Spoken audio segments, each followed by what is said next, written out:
Hey everyone. So you've already got some great info on autism, and today we're taking a deep dive into the stuff you really need to know, especially if you're a parent. Definitely. We're breaking down that cheap ABA Understanding Autism guide.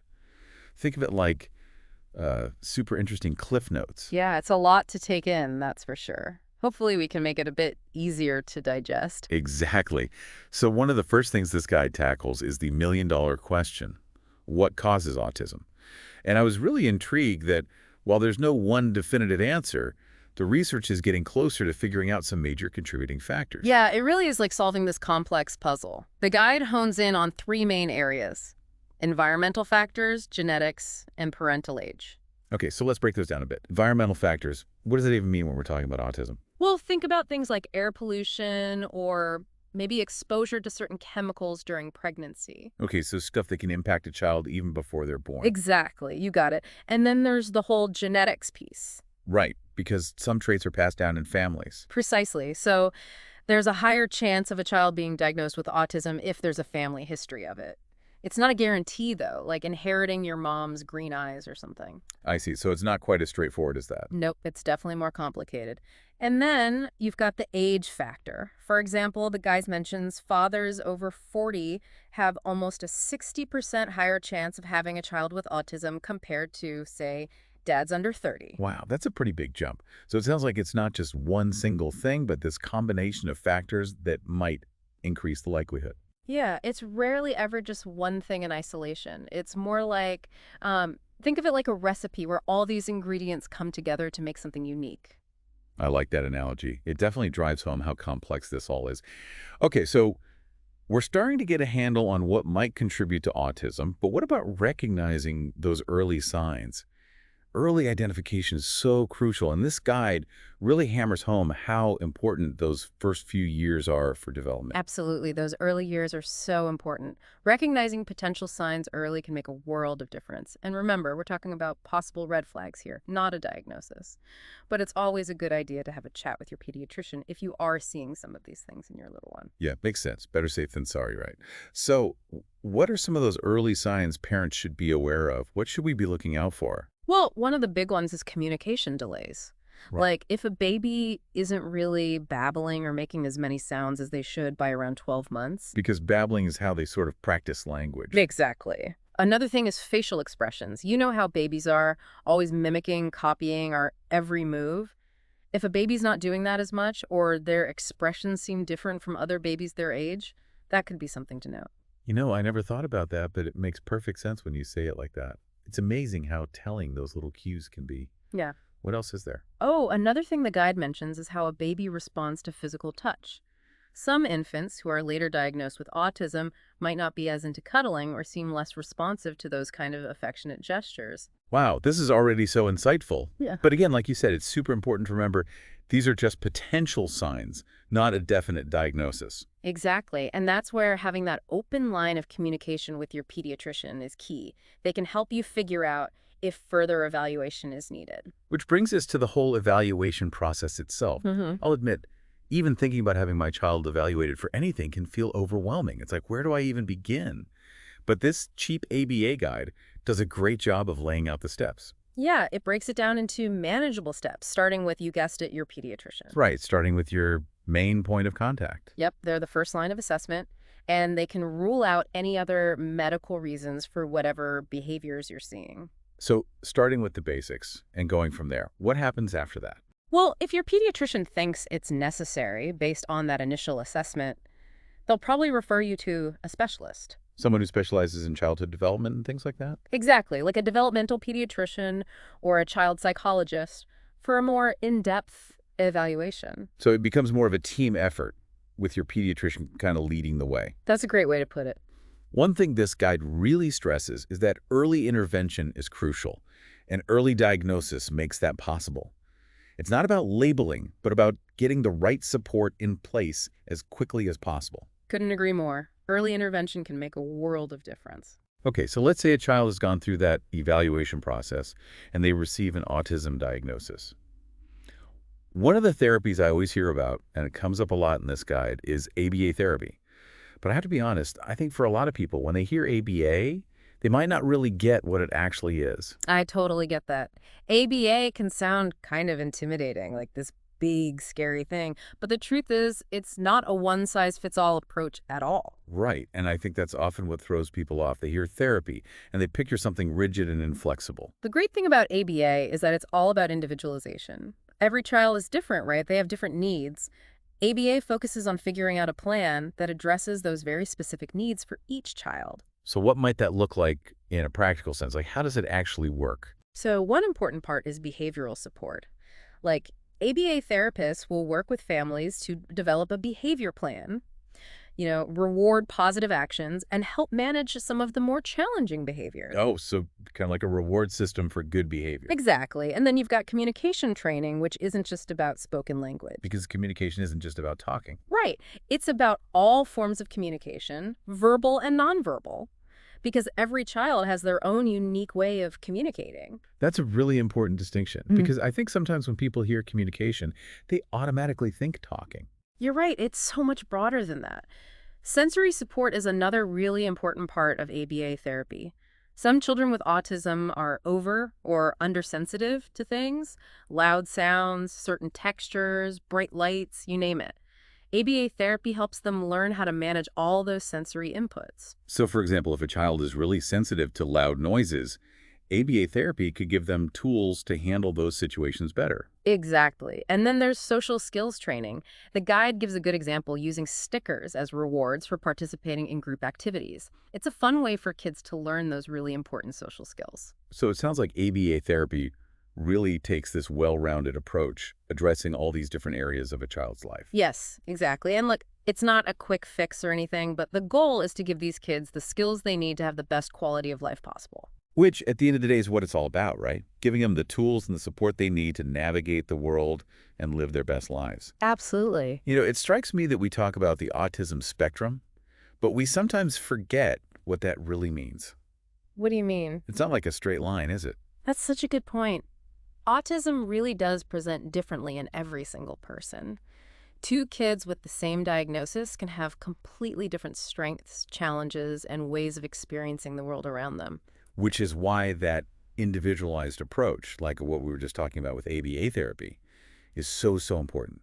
It's about meeting each child where they are and working with their own unique needs and abilities. 100%. And I think that's something this guide really highlights beautifully, the importance of celebrating neurodiversity and recognizing that autism isn't a deficit or a flaw, but a different way of being. I love that because it's not about trying to force everyone into the same mold. It's about embracing those differences. And speaking of which, I think that's a great segue into our next topic, which is all about the resources and support systems out there for families navigating this journey. It's a big one for sure. Because this guide really stresses affordability. But there's so much more to it than just the financial aspect, isn't there? You're absolutely right. There is so much more to it, and it's important that we discuss those support systems. Definitely. Let's dive into all of that right after a quick break. Okay, so we're back, and I think it's a good time to really delve into those support systems you mentioned. Even with this guide, it's clear that going from that initial hunch that something might be different to an actual diagnosis, and then figuring out what therapies might be helpful, it can feel like a lot, especially for parents. Oh, absolutely. It's a huge learning curve, a lot to wrap your head around, and it's easy to feel overwhelmed. Having a strong support system is so crucial for both parents and caregivers. This cheap ABA guide seems to get that, which is great. They emphasize affordable resources and support groups for families. Rightfully so. Access to high-quality ABA therapy shouldn't depend on how much money you have. It should be available to everyone who needs it, no matter what their financial situation is. 100%. I couldn't agree more. So how do we even start working towards making these resources more accessible for all families?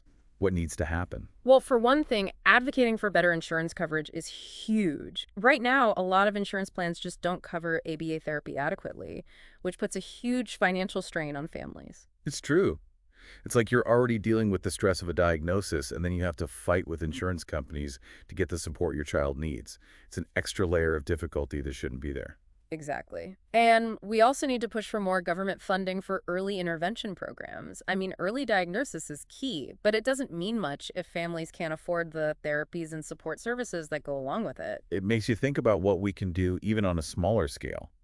to help move things in the right direction. Absolutely. There are so many amazing organizations doing incredible work in this area. Groups that are advocating for those policy changes, the increased funding, better insurance coverage, all those things are so important. So it's about us doing our research, finding those organizations, seeing where our values align and how we can contribute. Exactly.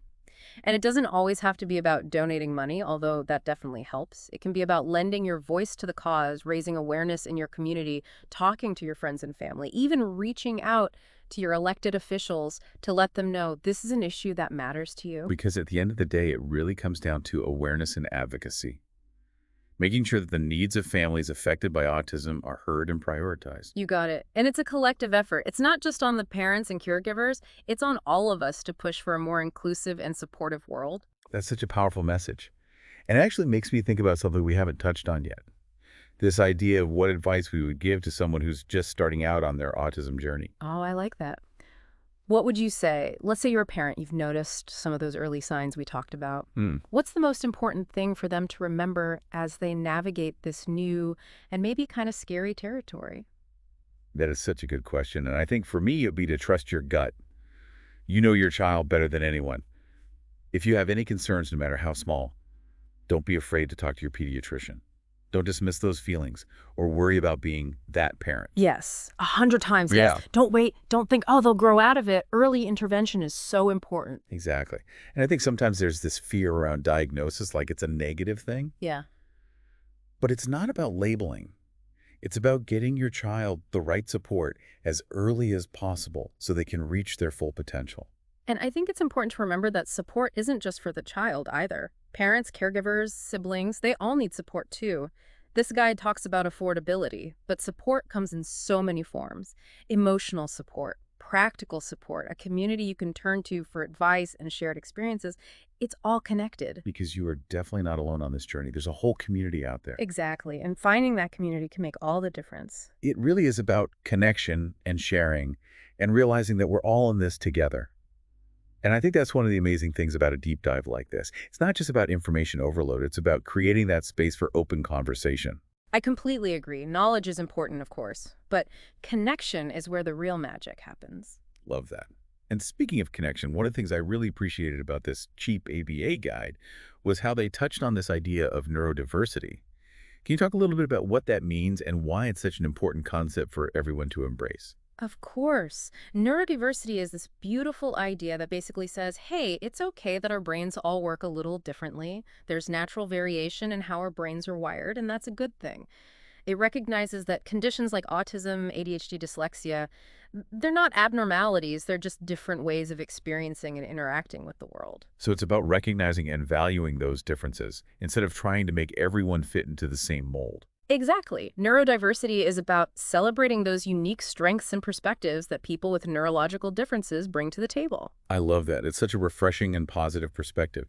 And it actually makes me think about this whole deep dive in a new light. It's not just about understanding autism. It's about understanding and embracing the full spectrum of human experience. Beautifully said. We have so much to learn from each other, and embracing neurodiversity just makes the world a richer, more vibrant place for everyone. It really does. And it makes you wonder why this concept isn't more mainstream. It seems like something we should all be talking about more, don't you think? Absolutely. Increasing awareness and understanding of neurodiversity is crucial. It's about creating a society that truly values and celebrates all its members regardless of how their brains are wired. It's about fostering a sense of belonging for everyone. And on that note, as we start to wrap up our deep dive on understanding autism, I'm curious to hear your final thoughts. What's the one thing you hope our listeners take away from this conversation? It's interesting you frame it that way because, if I'm being honest, when I first started looking at this cheap ABA guide, the thing that really stood out to me was the financial piece. I mean, it's right there in the name, cheap, affordable.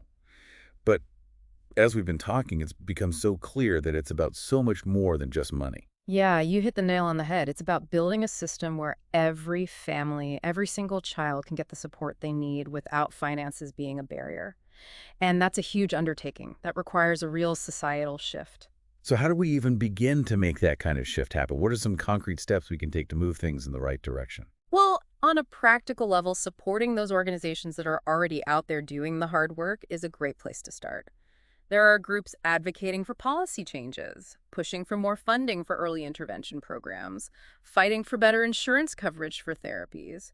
We need to get behind them and amplify their voices. So it's on us to do the research, find those organizations that are really making a difference and figure out how we can contribute, whether it's through donations, volunteering, or just spreading the word, getting more people involved. Exactly. And never underestimate the power of just talking about these issues, bringing them up in your everyday conversations with friends, family, colleagues, even reaching out to your elected officials to let them know, hey, this is something I care about. Every voice makes a difference. It's about taking all this awareness we've been building in this deep dive and turning it into action. That's what drives real change. Couldn't say it better myself. Talk is important, but action is where we really see progress. Well said. And I think that's a great note to wrap up this deep dive on understanding autism. We've covered so much ground, from the potential causes and those early signs to the importance of early intervention and the power of ABA therapy. And we talked about all those crucial support systems, making sure these resources are affordable and accessible to everyone, and that whole idea of neurodiversity celebrating differences, not deficits, and advocating for a world that's inclusive of everyone. Absolutely. And if there's one thing I hope you take away from all of this, it's that knowledge is power. The more we understand about autism, the better equipped we are to support those on the spectrum and create a kinder, more accepting world for everyone. Beautifully said. And remember, this is just the beginning. The learning never stops. Keep asking questions. Keep having those conversations. And most importantly, keep showing up and making a difference. Couldn't agree more. We got tons of links and resources in the show notes, so be sure to check those out if you want to learn more. And as always, thank you so much for joining us for another deep dive into a topic that matters. We'll see you next time.